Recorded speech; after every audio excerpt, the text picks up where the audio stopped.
এই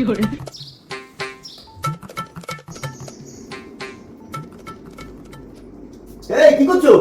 দেখতে পাচ্ছ না দেয়ালে পেরেক পুঁতছি। আরে এইভাবে কি দেওয়ালে পেরেক করতে নাকি? কিভাবে পুঁতবো? আরে এইভাবে কি পেরেক করতে? দাও আমি দেখিয়ে দিচ্ছি। পেরেকের মুখটা কোন দিকে আছে? ওই দিক। তার মানে আমাদের ওই দিকেই যেতে হবে। এলাও এইভাবে মারো। এদিকে আসো। সত্যি গো, তোর মাথায় কত বুদ্ধি। নাও ধরো। আরে দাঁড়াও, হাতুড়ি দিয়ে মারছো কেন? তাহলে তো তোমার হাতে লাগবে। দাঁড়াও আমি দিচ্ছি। দাও এটা দাও, এটা দিয়ে মারো। সত্যি তো ঠিকই বলেছো, কিন্তু ভারী অনেক। হ্যাঁ নাও মারতে থাকো, এইভাবে জল ফুট হয়ে যাবে। নাও মারতে থাকো।